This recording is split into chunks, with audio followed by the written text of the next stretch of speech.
Turf today. Get up and brush off the dew on that. Turf today. Turf today. Turf today. Cut it and roll that dew on that. Turf today. Turf today. Turf today. Set up, they about to come through on that. Turf today. Turf today. Turf today. Get up. Turf today. Get up. Turf today. Let's get out the way. Here comes first play. Let's maintain that turf today. Ladies and gentlemen, welcome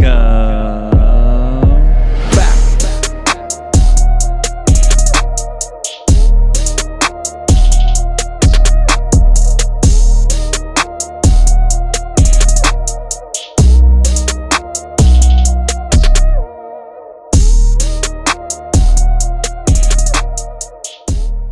When you think about great equipment, it's easy to focus on the machines, the mowers, the irrigation systems, all the technology. But what really makes the difference is the people behind them. That's one of the things we appreciate the most about the Toro company. The products are incredible, but they're built by people who truly understand this industry. Engineers, agronomists, technicians, and former turf professionals who know exactly what superintendents and crews deal with every single day. They're not just designing equipment in an office somewhere. They're out on course, talking with superintendents, walking fairways, learning what actually makes the job easier. That's why when you use Toro equipment or Toro irrigation, it doesn't just feel well built. It feels like it was designed by somebody who understands your job. So if you're looking for equipment backed by real expertise and real people who care about this industry as much as you do, then check out Toro. Always solving, always evolving. What is going on, everybody? Welcome back to another episode of Turf Today, brought to you by Toro and recorded on the Superintendent Network. My name is Adam Kershane, joined by my co-host Brian Laurent, and guys and girls, we have an excellent episode today. Let's go down and talk to Mr. Laurent. Howdy. What's going on? Not much. You're racing around this morning? A little bit. Yeah, but it's been Just watching weird. some hockey and stuff then.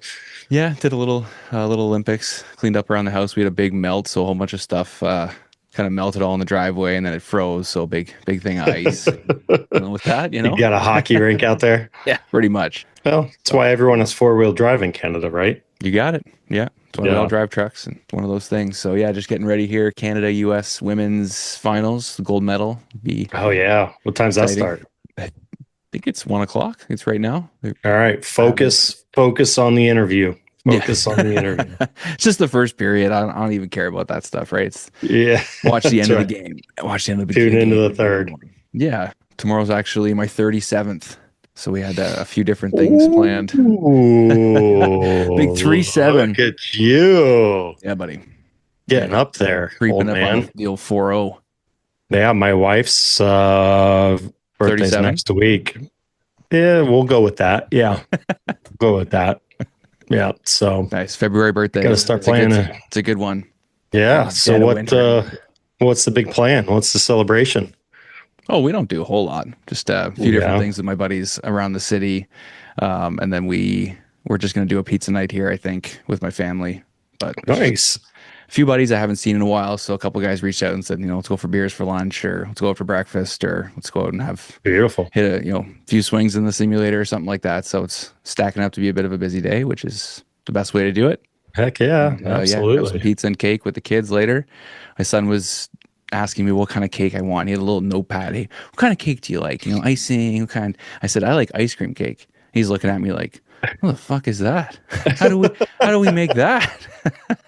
That's awesome. Threw a curveball at him. So yesterday he came up to me. He said, I know where we're getting an ice cream cake from. And I was like, oh, okay. He's spilling the beans. Oh, he I doesn't love know it. any better. He's 4, so it's Yeah, just- no. Yeah. So no, do you get like a diaper free day then, where you don't have to change diapers at all? Is that part of the plan? No, my wife's really good about, cooking lots of stuff and having a bit of a party. She'll do a few little gifts and things coming from the South. They love to celebrate all their occasions. So she usually takes care of me on my birthday. But to be honest with you, she's taken the brunt of the load with our second child. Like she really, maybe it is because Nellie's a girl. I don't know, but Blake's done a lot more with her than I did with Will. And now it's because we have Will and he's running around as a 4-year-old. So I kind of have to keep an eye on him when she's dealing with her. So, but it's funny, like the older she gets, the more and more I fall in love with that little girl. It's just so wild. Such a different relationship than having the boy. Like it's just, Yeah. yeah, that'll be like the girl I love the most in my life. Special, huh? So special. Yeah. Yeah. Well, give it about 10 years until she Starts talking back. starts being a pain. Yeah, no, we'll go through that stage for sure. I'm really looking forward to this conversation. Fellas, Craig, how are you, sir?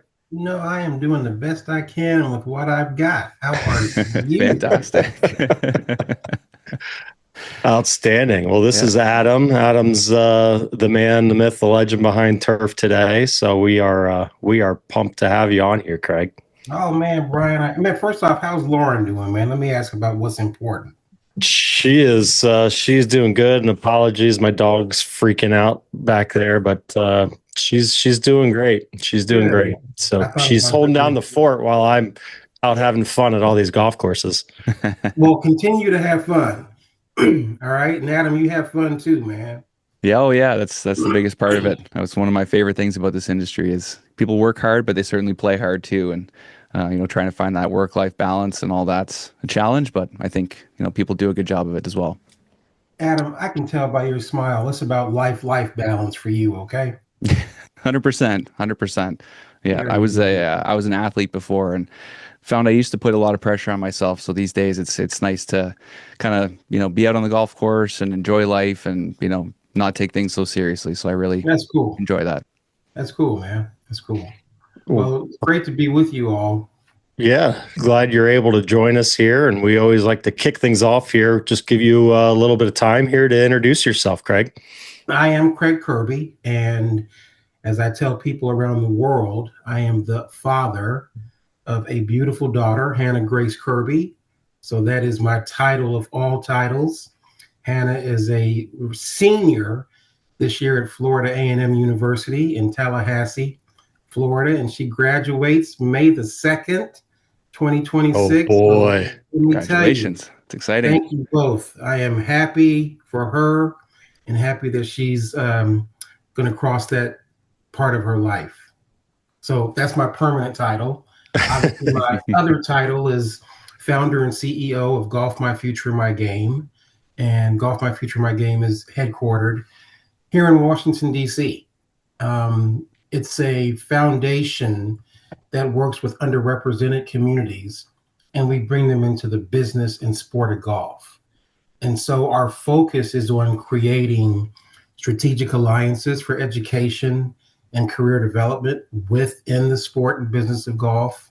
And our purpose, gentlemen, is to provide children from diverse backgrounds with a passport to the business world, all right, by piquing their interest, highlighting the economic, entrepreneurial, and employment opportunities so we can create pathways towards generational wealth and professional services and success.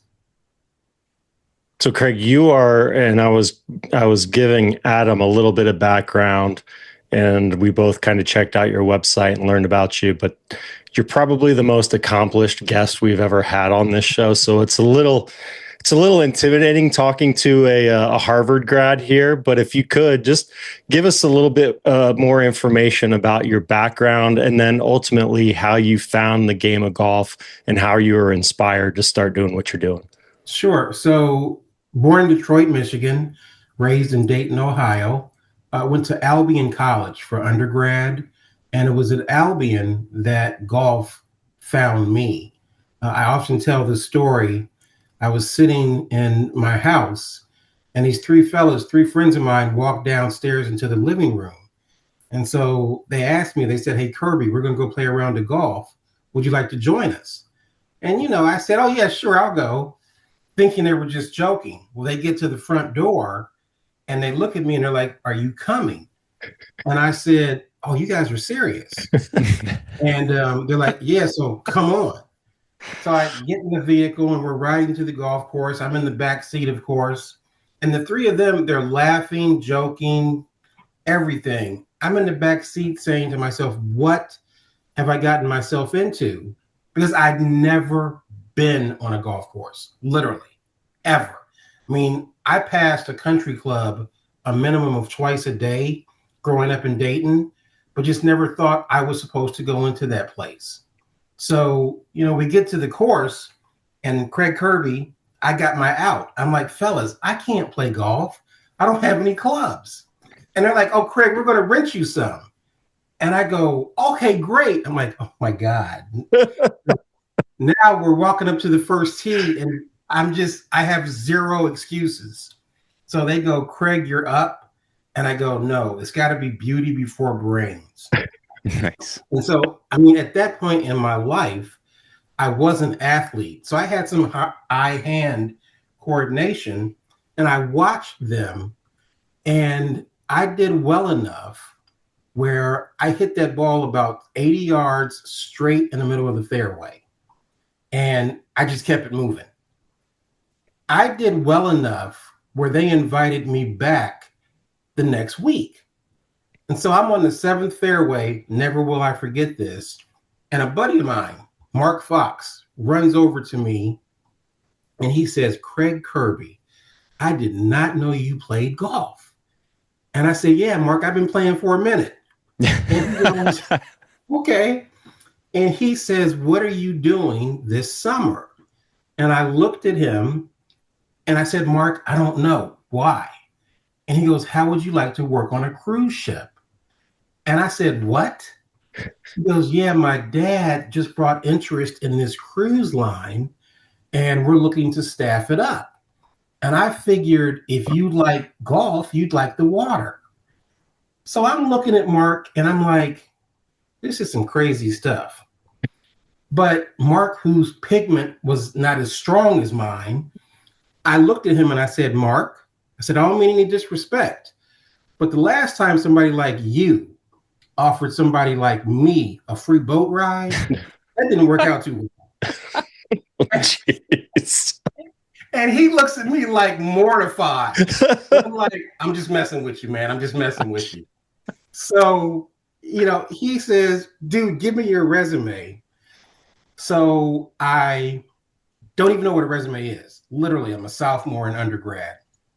I go to the library, go to the Dewey Decimal System, look at what resumes are supposed to look like, make a copy of it, come back to my dorm room, type up my resume, and I give it to him the next day. He gets it, he folds it. I said, no, dude, you need to look at this. All right. I've been up all night for these 5 lines. So he's like, no, I got it. Bottom line, I ended up being the maitre d' on this cruise ship that summer. And that ended up being my undergraduate summer job. So sophomore, junior, senior year, I'm maitre d'. It was a great relationship because he was the head bartender. I'm obviously the maitre d', so I made sure he ate. He made sure I drank. Nice. You could not have had a better relationship or a better summer job. But that right there is a lot of the purpose and passion for why I do this work, because it offers opportunities that folks would never think about. And then, leaving Albion, I went to Amherst College, got a certificate in economics, and then, yes, I did go to Harvard to the Kennedy School for one of their executive leadership programs. So that was my formal education. But I will tell you all, earlier this week, I had a former boss who passed, and that boss was Reverend Jesse Lewis Jackson Sr. And the work that he did back in the mid 80s, building the Rainbow Coalition, bringing folks into the world of politics that were locked out, is really a lot of the work that I try to do now. I mean, this was a man who truly made a difference in this world. And so, thinking about some of the lessons from him, it's really applicable to the work that golf course superintendents do. Because golf course superintendents, they have to appreciate what they have instead of worrying about what they lack. And superintendents, I really call superintendents the Wi-Fi of the golf industry. Because as I ask people, and I'll ask both of you, have you ever seen Wi-Fi? Nope. What a great analogy. Yeah, it's very You good. cannot do a daggone thing without it. Yep. Just like you cannot do anything without golf course superintendents. I mean, golf course superintendents, gentlemen, they have master's degrees in disappointment and they have PhDs in how to overcome. It's fantastic. It's just interesting how my life has all led to my work that I'm doing now. And I've been fortunate to meet great people who have been a part of our success and successes. So going back into the golf industry, how did that all work? And, how did you make it happen? So I was in politics, Adam, for about 40 plus years, national politics. And I was fortunate to work at the Democratic National Committee under 3 chairmen, Ron Brown, Terry McAuliffe, and then Howard Dean. And then I ran campaigns all across the country. I also was assistant to the White House Chief of Staff in the Clinton administration. And my boss was Mac McClarty. So I was really fortunate to see the world.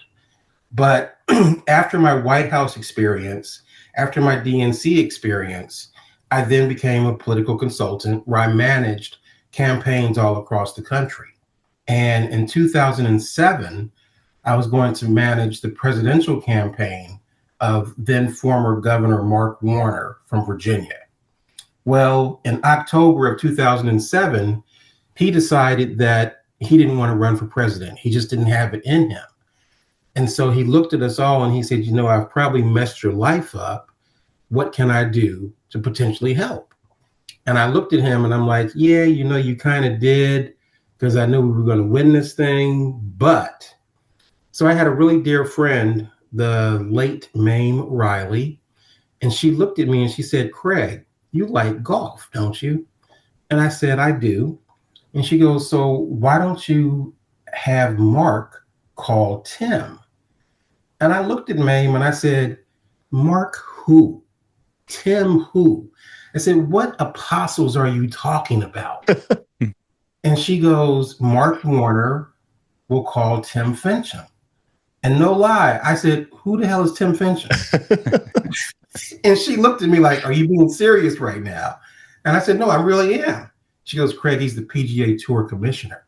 And I went, oh, yeah, him, that guy. Yeah, that guy. So I went to Warner and I shared with him what I'd like to do.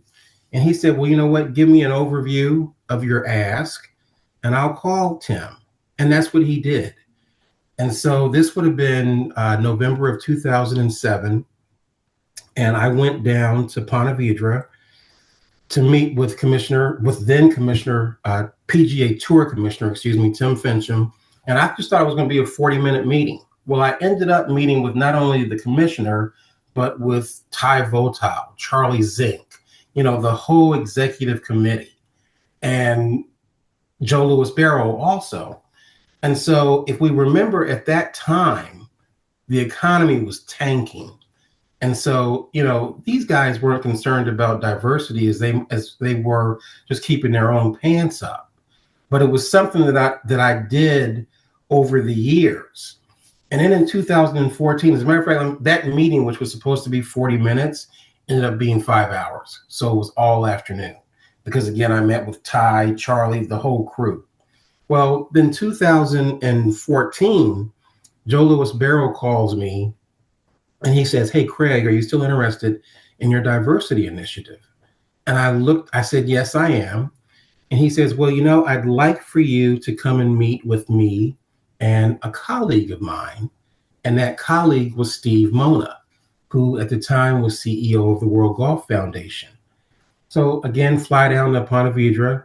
It's also the same weekend as TPC. So I got lucky because I got to go to the tournament. Mm-hmm. I presented to these gentlemen why I wanted to do what I wanted to do and how I wanted to do it.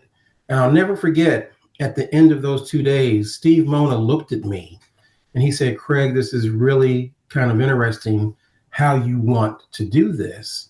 And I just want you to know, I don't have a check for you, but I will certainly give you an opportunity. And I looked at Steve and I said, Steve, thank you. I said, it's the opportunity that I want, that I'm asking for. Because if you give me the opportunity, the checks will come when they're supposed to, if I do what I'm supposed to do. And so that brought me into the world of the golf industry. Years later, let's say two and a half, I'm at National Golf Day, and it's the congressional reception. We're in the rotunda, and there's a gentleman behind me named Mark Jordan, a fellow Ohioan. And it's just the two of us in this canaverous reception room. And I look at him and he looks at me and I said, hi. And he said, hi. And we just started talking. And he told me he was from Ohio. And I said, oh, so am I. And I asked him where he was from. And he told me, I said, oh, you're from that part of Ohio. And, we just laughed. But it was the beginning of a relationship and a friendship that to this day, for us, is very strong. And that's when I started learning about the work of golf course superintendents. And I just sat and I thought and I looked and I studied and I said, wow, these guys, these people are doing it.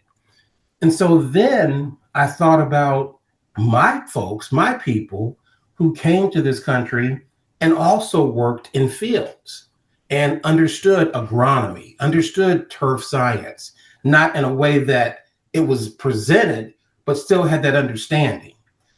And I said, you know what? This group of men and women, I want to be a part of because, again, they're art makers. They create things that people have no idea how they're created. They wake up, they see things that other people just don't see. Golf course superintendents, their imaginations are so out of focus for focus. People come to a golf course expecting it to look the way it looks. That just didn't happen. And so because of that, that's when I realized that, wow, this really is something that I want to really be a part of. And not just me, but to work with the industry and enlarge it. Bring folks who look like me, especially younger people, into this world, into this business. Because, let's face it, workforce development is essential, it's important, but a lot of these golf course superintendents, they're aging out. And so you've got to find folks who have that acumen, that want to be creative, want to build, want to be outside, want to help others. It, for me, was a natural tie. So much good in that short little response there, Craig, and so much that I really do want to dive into and get more into some of the work you're doing now. But you also said a couple things in there that really caught my attention as far as focusing on mentors and relationships. I'd love to hear a little bit about some of your mentors and those relationships and lessons learned from those people that have shaped who you are today. Well, my biggest mentor is my dad. I'll just start with that. My dad is from a place called Rocky Mount, Virginia. He cut timber as growing up. He worked in the tobacco field. Same thing I did as a young man, which is why I decided I was going to go to college, because I'm like, this ain't happening for me. It's hot out here. But, to be able to have that foundation and then to meet people like a Mark Jordan from Ohio, to be able to be a part of, and I call them the Connecticut Mafia, all right? Mark Weston, Rob Dortch, all these guys, they're a special group of guys, and they're just real. They wake up every day. They work hard every day to give people choices and options. And so the Connecticut Mafia, Mark Jordan, to be able to be friends and colleagues with a Rhett Evans, all right, Kevin Sunderman, the board, Kevin Breen. I mean, I've been very fortunate to meet the leadership of GCSAA and to meet the rank and file. And the thing about it is, I enjoy being with both because it really is a family. I mean, they all care for each other. You know, we were just obviously in Orlando for the 100th anniversary, but Rhett said it again and again. Colonel John Morley, that dude was really special, man. You know, I mean, for him to say that no life is or can be self-existent, we depend on each other, dude, that's the honest to God's truth. And this family, this network really does depend on each other, and they push each other. And they all have their own talents, their individual talents, but those individual talents equal collective successes. And that's what I really get excited about. And again, why I want to bring a whole nother cadre of people whose perspective is completely different to work with a perspective that's known. I love that. I love that, Craig. That's so important for our industry and everything we have going. We share that. That was important to me when I first started Turf Today, because I would tell my friends about what I do and they'd be like, "What? That's a job." Right. So it's something that we really want to focus on. And I love how you brought up Mark Jordan. You know, Brian and I are friends of his and have played golf with him, and he was telling us about you. And that was kind of the reason why I thought maybe you were a golf course superintendent, because you guys worked at TPC or volunteered at TPC River Highlands together. So just tell us a little bit about that experience. So that was an experience, let me tell you, Adam. So, you know, as I go around the country talking to especially HBCU students about agronomy and turf science, I have always been a fervent believer. You can't teach what you don't know, and you can't lead where you don't go. And so I called Mark Weston, and said, "Hey, man, listen, you know, you guys got the TPC championship coming up. You think I could come up and work the week? Because I want to get a feel for what you really do." And he said, "Yeah." So, you know, he called Jason Kanata over at TPC Highlands, and Jason said, "Yeah, you know, let the guy come." So I'm coming up there having no idea how hard this was going to be. All right. You know, I'm just like, yeah, I'm going to go up and, you know, do this and do that and do that and do this. Man, they said we had to be there at 4:00 in the morning. Now, mind you, gentlemen, I get up at 4:00 in the morning anyway, because I'm an early riser. I like to get like a 5-mile walk in, but I had no idea it was going to be as intense as it was. But I get there. It was the greatest experience I ever had. I mean, to sit back and to see something come to life because a group of men and women at 4:30 in the morning got out there and did their thing. That was so special to me. And again, because I had that experience, Adam, when I now talk to our students, I can share with them not just a passion and a purpose, but an understanding of what it is I want them to get out of it. But I'll tell you, man, that first day, and I'm not embarrassed anymore about it. But that first day, I'm in this room, and there's a whole lot of people in there that don't look like me. And I'm looking up at the board, and my name is up there, and next to it, it says Fluff the Rough. And I'm like, okay. And I say to myself, what in the world is Fluff the Rough? But I refuse to ask that question in front of all these people, because I don't want people to be like, what the hell is this guy doing here? So, you know, we leave. It's about 4:40 now, and we're walking out, and I go to Mark. Mark, I said, man, what is Fluff the Rough? And he laughs. He goes, I'll show you when we get there. I'm like, okay. Because again, I want to give my best. I mean, I want to be asked back that afternoon and the next day. So we get out to the green, and Mark has the rake. He goes, let me show you what Fluff the Rough is. So he takes the rake, and he's raking it. And I'm looking at him, and I go, dude, I said, that's like picking an afro. All right? I mean, Jesus. If they had said that, I would have been like, oh yeah, I know what I'm doing. But I share this story because I was comfortable enough with Mark to ask, and he was kind enough to share.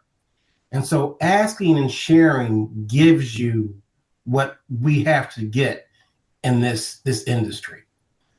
From that point on, dude, I wasn't afraid to ask anything, because I'm like, you don't know unless you ask. But I'll tell you all this year, I'm going back to TPC Highlands, and I talked to Jason, and I'm bringing an HBCU student with me so that Awesome. they Nice. too can experience that. Because again, gentlemen, all it takes is one. I tell people all the time, it takes one sperm and one egg. We're here. Yeah. All right. Yeah. Yeah. I mean, I know that may be a little crazy, but that's just Craig Kirby. It takes one. That one is going to go back to that college campus and say, yo, did you know? And once they start talking, bam. Or as my fellows from New York would say, bada bing, bada boom. I love it. I love it. We talk a lot and encourage young people coming up into this industry to make sure they're making the most of their opportunities. And I think a lot of that involves asking questions. You just brought it up. You maybe had a little fear of asking a question. How would you tell young people to maybe get over that mentality of being afraid to ask a question and just go for it? What advice would you have for them? The first thing I would share with them is that everybody starts from someplace. All right. Everybody in the room that you're going to be in, at some point, it was their first day, first time also. And so you may not ask the question publicly, but hopefully you'll have somebody that you have a relationship with, that you can add, that you feel comfortable with, that you can ask. Because not only is this about access, but it's about comfort. It's about knowing that you also belong, and that just how they learned, you can learn. I mean, fellas, at any given point on any given day, we fit a category. We're either a teacher, a learner, or a doer. Everybody fits one of those roles. And so this might be your first time there. Listen, watch, figure out who you can ask, and then do it. That's what I would say, Adam. I'm sorry, Brian. And also I want to share another thing that Mark and I have been fortunate to do is we developed a partnership with the Ohio State University and Wilberforce College. There you go. There it is. There you go. With agronomy and turf science.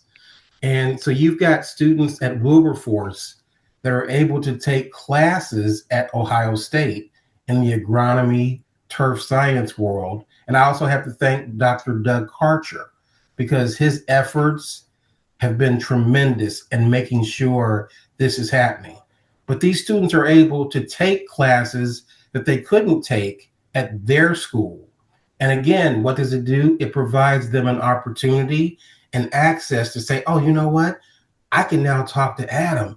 I can talk to Brian about so-and-so. Maybe I can get an internship or an entry-level position as a golf course superintendent. Craig, talk about some of the programming and some of the initiatives that you are kind of spearheading in order to get more people interested in the business of golf. So one of the things we do a lot of work, obviously, with golf course superintendents, and Ryan Crosshofer, who's also on the board of GCSAA and First Green. So we've done a few First Green events here in Washington, D.C. at both Langston Golf Course as well as Rock Creek Golf Course, where obviously the golf course becomes a living laboratory. And that's our STEMA program. And I added 2 A's to include agriculture and architecture, because I also want these students to know, hey, you know what, you might one day design a golf course. So we do a lot of work with the Donald Ross Society. All right. We do a lot of work with Brandon Johnson, who is an African American golf architect. So we introduce Brandon to our kids so they can be like, oh, wow, I didn't even know you could do that. So we've got our STEMA program. We've got our Golf Who Knew, which is a general overview of the whole golf industry. I mean, we share with our kids the history of African Americans in the golf world. I mean, it didn't just start with Tiger Woods back in 1997. You know, you had John Shippen back in the day. Hell, you had Dr. Gordon Gant, who developed the tee. All right. So it's not like we've been not a part of this, but how do you share that history so that kids are like, oh, well, this, you know, I didn't realize all of this. So our Golf Who Knew, our STEMA program, we've got our Learn and Earn program, which is where we actually started a caddy program here in Washington, D.C. about 6 years ago at Langston Golf Course. And I'll tell you, gentlemen, I'm proud because we now have 3 Evans Scholars. Nice. All right. We got our first one 2 years ago. She's now in her 2nd semester at Rutgers University. And we just got 2 others that were named the other day. One is going to go to Howard University. I don't know where the other one is going to go. But again, that's our whole Learn and Earn program. So we look at the industry and I just segment it so that, okay, how do I find interest and effort and then get them into it and say, okay, go do it. So from the superintendent side of things or greenkeeper side of things, what can we be doing to raise more awareness, not only for what we're doing in turf, but the entire game of golf? Being able to have conversations like this, Adam, I mean, being able for me to know that I could talk to a young collegiate student and or student athlete and say, hey, listen, you know what? I've got someone I'd like for you to have a conversation with. Call them. That right there just does wonders because no one else has ever thought to do that. You know, at the end of the day, Adam, Brian, this is about 4 boxes that need to be checked. Wants and needs, needs and wants. It's that simple. The industry needs a workforce. The workforce needs a job. Yeah, very good. One of the conversations that I keep going back to, I saw you at the Ohio Room in Orlando, and we were talking about workforce development. And one of the things you said that really struck and stuck with me was it's about the messenger. You know, Yes. Talk about how important it is to have the right messenger and how do we find that right messenger? You know, the right messenger is the most, Adam, significant piece. And I want to share with you all a story. So again, I grew up in Dayton, Ohio. I grew up as a Catholic. I'm a Black Catholic. All right. I moved to Washington, D.C. in 1984. In 1984, the Georgetown Hoyas under Coach John Thompson were dominating. You know, they had Patrick Ewing, Michael Jackson. They had that whole crew. And so I remember watching the TV and I'm like, wow, this has got to be really cool. So when I moved to Washington, my uncle asked me, he said, well, nephew, what would you like to do today? And I said, I want to go to Georgetown University. And he says, okay, so we go to Georgetown and I'm looking and I see all these people who don't look like me. And he goes, are you okay? And I said, well, yeah, I'm fine, but why are all these white people here? And he said, what? I said, isn't this a Black school? He went, why would you say that? Because if you remember back in the mid 80s, we had 3 channels, CBS, ABC, NBC. All right. What I saw on TV was a team of African-American student athletes that were Catholic, just like I saw when I was in Dayton, Ohio at my elementary school, which was primarily African-American. So it was not something that was out of the realm for me. I share that story because that's the importance of optics, but it's also the significance of a messenger. somebody who looks like me is going to say, okay, well, I'll listen to you a little bit, as opposed to you two, because they don't know you. All right. And that's not a fault of yours. That's not a fault of anyone's. That's just the way life is. And so when you talk about messengers and messaging, our Golf Who Knew program, we have co-leads. I have an older African-American male or female that teaches the mechanics of golf. And that other co-leader is a white kid or a younger white person. And I purposely do that because I want our kids to see cultures working together, but also I want them to begin to feel comfortable talking with someone who's not like them, but they're learning. And so you go through 8-12 weeks of a program, all of a sudden you're this kid from Detroit or from Dayton, and you're like, you know what, man, my friend Adam, he's cool, man. My friend Brian taught me so-and-so. And so it's now shattering whatever things they may have heard, because they can say, no. You know what? I got this white guy, Brian, he told me that I could do A, B, C, and D. And more importantly, he took me with him and we did it. That's the significance of messaging and messengers. And again, you can't teach what you don't know. You can't lead where you don't go. You've got to sometimes put yourself in an uncomfortable position to make it comfortable for someone else. Very well said. And I'd love to ask you then about the kind of the golf courses. What would something the golf courses could do tomorrow to help really grow the game? Again, allow folks who historically have not been a part of that world to come in and start learning. All right. I mean, to be able to talk to a golf course superintendent and say, hey, I've got a couple of kids I'd like to bring over. Can they just mirror you for a day? Because that day may get 2 days. That 2 days may get a week. And so, again, if you provide us the access, we'll give them the exposure. It's just a simple ask. And it's not like it's going to be anything out of a budget. It's just, hey, come and see what I do. Craig, do you think the optics are still the biggest deterrent, I guess, for different cultures breaking into this industry? I do. I do think optics is a really strong challenge, but I also will share that a lot of our younger folks, those optics aren't the same. And they're not the same because they see a world completely different than the world the three of us lived and or came from. So they're a lot more open to things that they don't know about. And they will also go and do things that they've never done before. I love that. So tell us a little bit about the future of your program. What are you really hoping that kind of gets accomplished in the next 5 years, maybe 15 years down the road?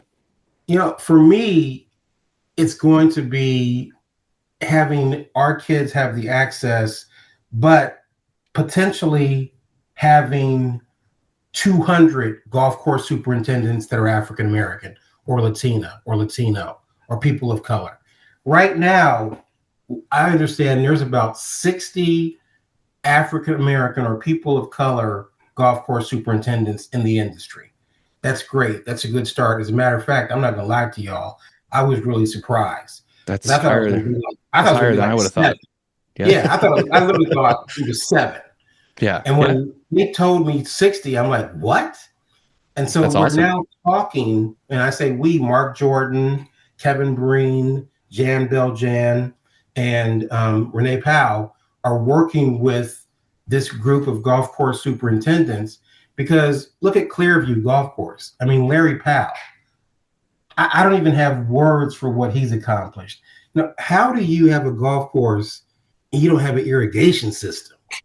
And look at, I mean, I'm magician. Like, really? Yeah.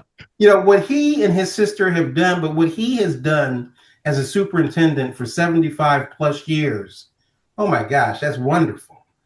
And so how do we, again, share that with others to be like, oh, well, you know what? We can do so and so and so and so and so and so. So again, it's just access. I don't want to maybe open up a recent wound here, but I know you're part of National Links Trust. I know there's some stuff going on there. What do you see the future of DC municipal golf? Well, for me, Brian, it's about accessibility and affordability. I mean, I don't care who owns it, who manages it. I just want to be able to have those two A's so that people can touch, see, feel, and then want. I mean, it's sad that it's happening, but it's happening. Yeah, it's too bad. I know Tim Zerbita's on Super Scratch Foundation, which I work with, and I'll need to have a sidebar with you at some point. But yeah, I know it's sad for those involved, and obviously an uncertain future. And I know there are some great plans in place. So hopefully that all works out for you. But I hope so. And I'll tell you, if I can really quick. So yeah, please. We talk about gentrification because this is what this is all about. And again, I am not against gentrification. I may have even shared this when we were down in Ohio at that reception. What I am challenged with is gentrification without cultural integrity. All right. If you commit that cultural integrity to that growth, it's going to be a win-win. That's what we're looking for. And that's what I hope is going to happen. I mean, RFK Stadium is directly across the street from Langston Golf Course. RFK Stadium is about to be rebuilt. It's about to become a state-of-the-art athletic facility for professional football. That means that golf course across the street, greens fees that may have been $59, dude, they could be $4,000. I mean, that's a stretch, but how do we, again, grow and grow? Yeah, I hear it. As you've been getting, deeper and deeper into the golf industry, what maybe has surprised you the most about the industry as a whole, and what do you love most about it? This thing that surprised me the most is just how slow growth really is. And what has surprised me also is the endurance and the perseverance of those who have been in the world that I'm now in to continue that fight. When you think of a Renee Powell, when you think of a Dr. Michael Cooper, when you think of a Legene Gould, Mark Lowry, a Jim Thorpe, Lee Elder, all these folks were a part of something that was stagnant, but they didn't give up, they didn't give in. And because of that, there's always hope and a horizon for a better tomorrow. I mean, I had a high school football coach. This was when I was a star, and I could have played. No, I'm just joking. But that knee injury. Knee injury. It was that knee injury. It wasn't even me. I just tripped over some ice. All right. But hill parking lot injury. Exactly, Adam. But he told me he would tell us as a team. He would say, you either get better or you get worse. And so how does the industry get better? Where everybody gets better and everybody can win. And growing the game is so huge. And you see some stuff online about, are we really growing the game, or are we all just talking about it? There's got to be some really tough conversations that people are having to be able to move it along. But I think it's important. I would love to ask you, Craig, just knowing what you know now and kind of going through all of this, if you were able to go back, do you think you might have ever gotten into golf course maintenance or something like that? I certainly would have. I will tell you, Adam, that I don't have many regrets, but had I known 40 years ago that I could have been a chemist, an artist, and a business person, I'd be a golf course superintendent. I mean, if you're able to figure out one fungi, dude, you can travel the world. That's a good point. Treat that fungi. You know what I mean?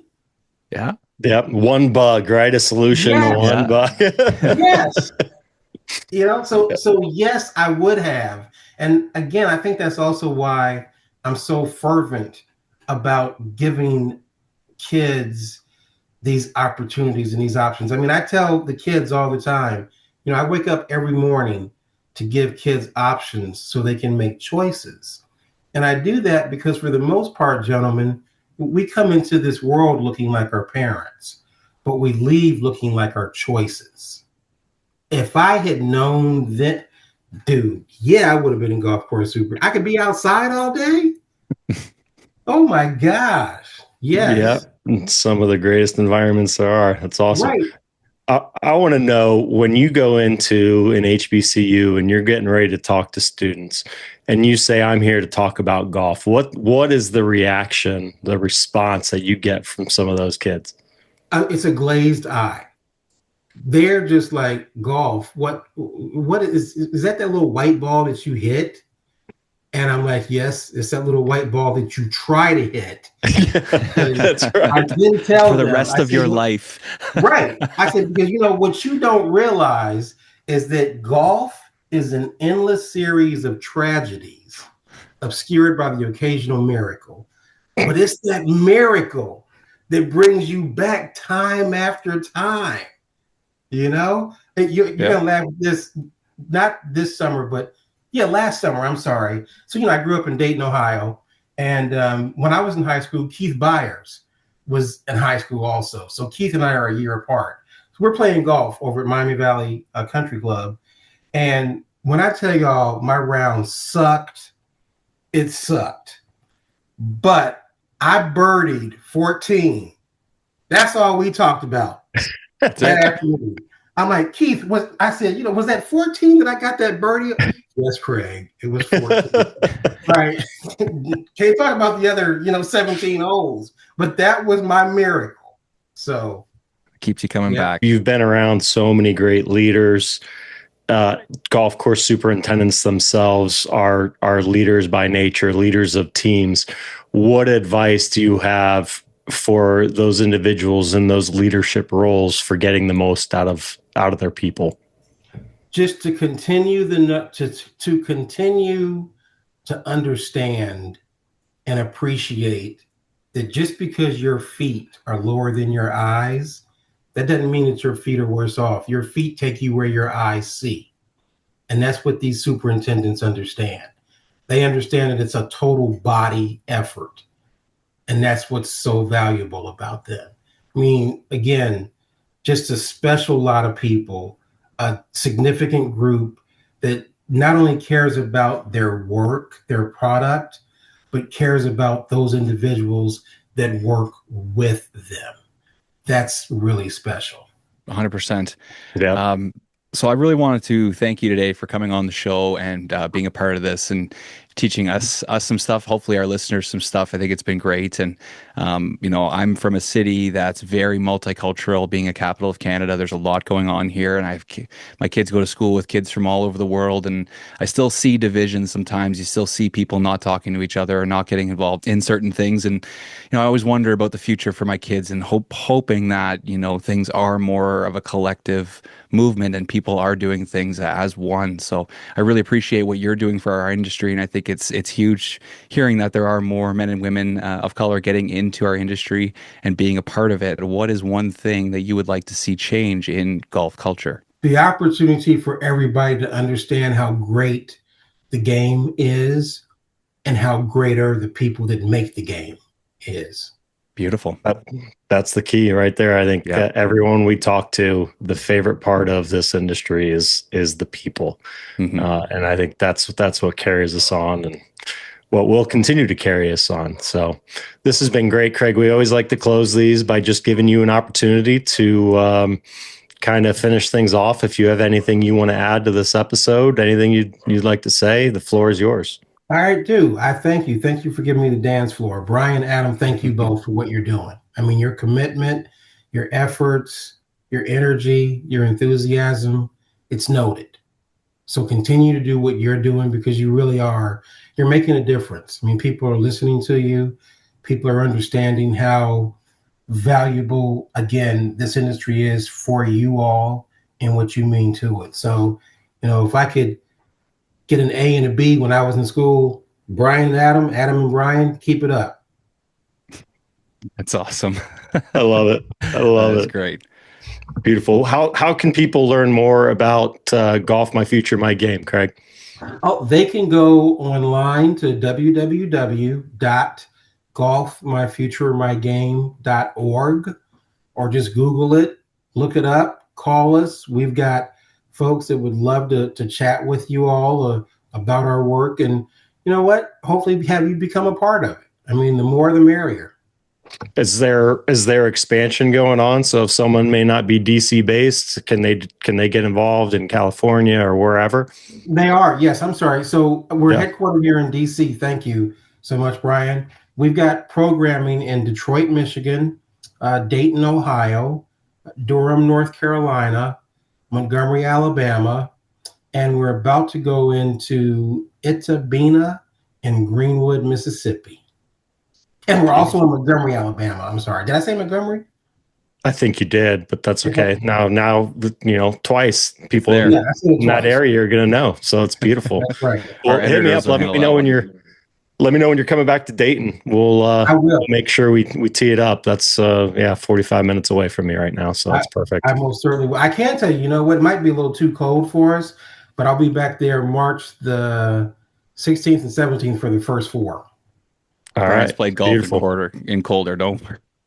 Oh gosh, yeah, no, I'm not doing that again. Yeah, we had the experience with Mark Jordan during the GCSAA championships, where I think the wind chill was 28 degrees. So no, that was that's as cold as I've ever played golf, and don't care to do that again. But that's okay. We'll be back in the summer, so I'll see you. Yeah, it's perfect. The first four sounds like fun. And I did that with Lauren, and I did that a couple of years ago. It's an absolute blast. I mean, it's a great way to kick it off, isn't it? Yeah, it really, really is. I had a wonderful time. I took my dad, and it was just, we had a great time. Yeah, good, awesome. That's awesome. Craig, this has been fantastic. Hang on a second here, boys. Craig, one more thing here. I've been thinking about this whole interview. If you could go back to that turf shop where you saw your job title and didn't know what it was, if you ever thought about, man, I really should have just asked that question in front of the group, or is that something that you would never want to do or see yourself do? I feel like if you were able to make that Afro pick joke in front of everybody, that would have been a heck of a way to kick everything off, and you might have ended up with a different nickname. Great. First off, great question, and the answer is yes. Because I'm going to lead with that this summer when I'm there. I'm going to share that story. Fantastic. How, you know what? I was really afraid, but once I realized it, I was like, dude, really? So, yes. So I was able to break through the door. I love it. Yeah, nice icebreaker. So, good stuff, man. With Craig, this has been fantastic. Please, if there's anything that we can help you with, don't hesitate to reach out. We would love to help spread the word and do whatever we can to help this program. It's certainly a worthy cause, and wish you all the best with it. Brian, Adam, thank you both so much. Oh, thank you, Craig. This was fantastic. I thought you did a great job. Thanks, man. Y'all take care. Right, you see, Craig. All right, bye-bye. That was a quick hour. Wasn't it? 42 minutes. I looked up. Oh, what? I know. I could sit there and talk and I've been very fortunate to interact with Craig at various functions over the years, and it's just he's so engaging. He he started off by asking how Lauren was. It's just and it's a person that I've interacted with probably a dozen times over the years, but for no more than 30 minutes at a time max, so just, I want to know if he's got a notebook somewhere, just kind of, jotting things down. Just got one of those memories, maybe. Some people good. Just can't forget that stuff. Whereas, he's so good. Very, very good. And it's funny because he has a background in a lot of different stuff, but for whatever reason, I still thought he worked at the golf course. He thought he had maybe years previous he was on the golf course and then went back to school or something. So I could not connect those dots. Yep. So he was volunteering at that tournament, just regular guy. just regular got guy him a pair of trying to boots figure and- out what this is all about. Let's What am do I it. doing with this rake? Okay. Yeah. So Yeah. that story makes so much more sense now because it was like, well, what do you mean the superintendent went down there and didn't know how to fluff the Yeah. Yep. No, he just kind of came in, obviously for what he's doing and spreading the word to, a different culture, different group that may not have exposure to it like others. He's puts his money where his mouth is, right? I mean, he wanted to get in there and see what this is all about, and I think he's hooked. I think he's hooked. Yeah, no, definitely. Yeah. And then the fact Yeah. he can bring somebody with him this year and maybe more people Yeah. next year, and then who knows what it turns into, right? Like there's a lot of different programs like that in golf, in sports. So more awareness and more people, more different people with different skills and things like that's going to help us. And there's so many opportunities overseas and all over the world too, right? So getting people involved where they could travel and see the world by just working on golf courses. Yeah. No, I mean, heck, I've tried to tell my kids, tried to tell them, like, guys, you can go anywhere in the world with this industry. I mean, heck, we talked to Mike O'Keefe, who feels like pretty much every golf course in Dubai is managed by someone that came from the Ohio program. I mean, guys are going all over the world for internships or, full-time work, whatever it may be. It's limitless what you can do with this game. I loved his passion for what we do. It's not often we get an outside look at what we do, right? It's usually just people that have come into the industry and fallen in love with it or grew up around it and have always been a part of it. But there's lots of people that leave the industry for other reasons, whether it's money or the challenge of schedules and things like that. But it's really nice to see that somebody from the outside is recognizing it and going, this is really cool. Let's see what we can do here. Let's see if we can help get some more people involved. It's a great move. We talk about it time and time again. It's a great industry. And, unfortunately, I think a lot of, well, not all of them, obviously there's a lot that happens that's outside or out of your control, a lot of people's control. But, a lot of times, like Mark Jordan said recently, we tend to focus so much on the negative and we such perfectionists really in this industry and put so much pressure on ourselves that oftentimes, kind of drive ourselves out of it. The one thing I was going to ask him about was something that I keep getting messages about. It's like yesterday we posted two different, one was a picture and then one was a video of different autonomous bunker rakes, right?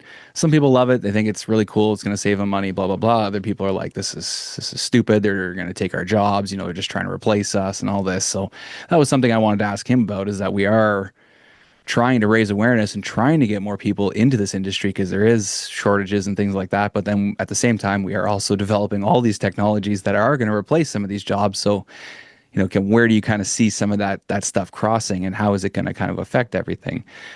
So that was one of the things I was going to ask him.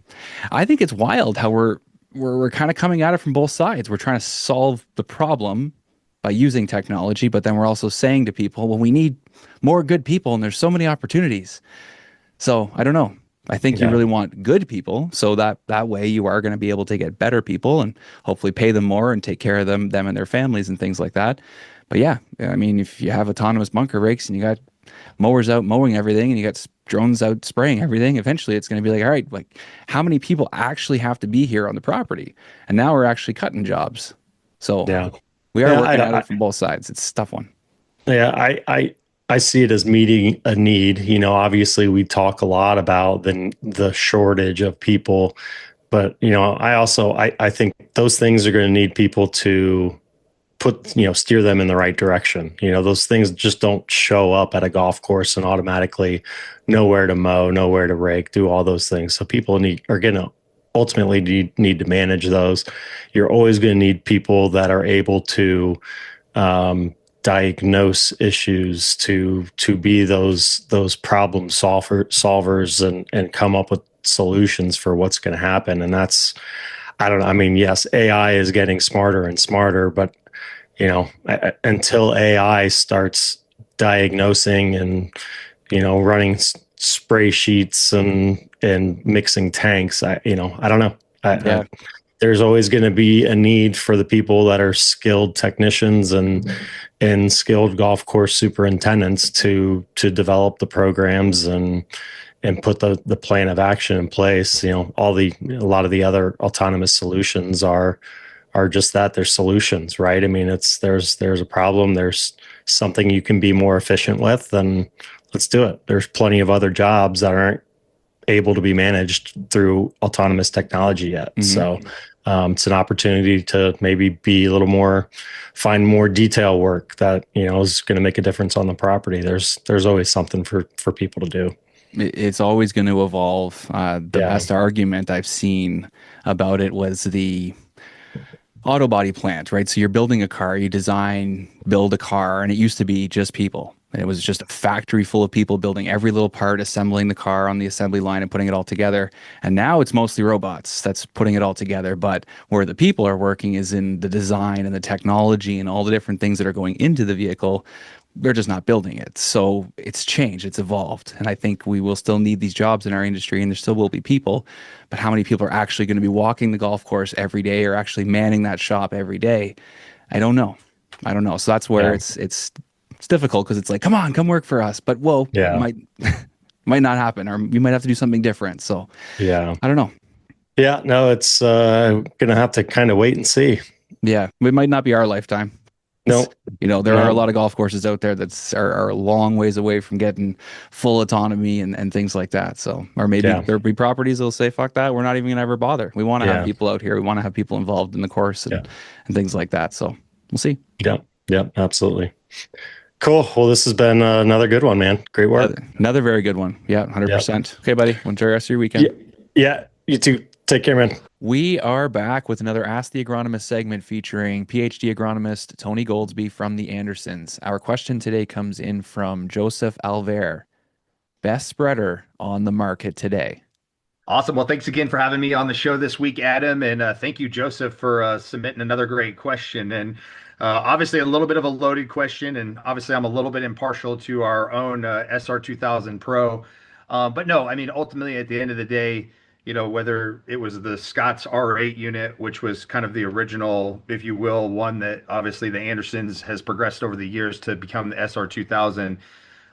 Really, I'd say the things that set it apart are the helical cone technology and, that ability to kind of put the fertilizer prill specifically on the impeller where you need to.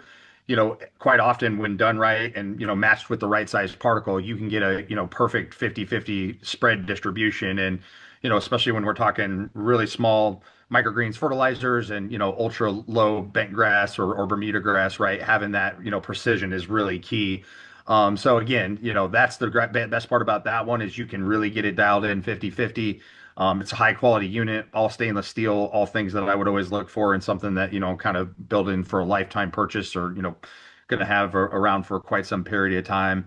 And then, outside of that, I think, can you find other units and, other potential spreaders that will fit the job? Absolutely. But there's going to be very few of them that you're going to see have been market tested and around for, 25, 30 years in superintendent's hands like the SR2000. So that would be my choice for the day for sure.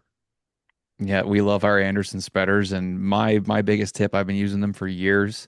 All different types, all different brands. Just keep them clean. That's the biggest thing. That's going to make them last, and it's going to make your rate, be a lot more proper than if you're just keeping them gummed up or anything. So keep them clean, just like keeping those reels sharp.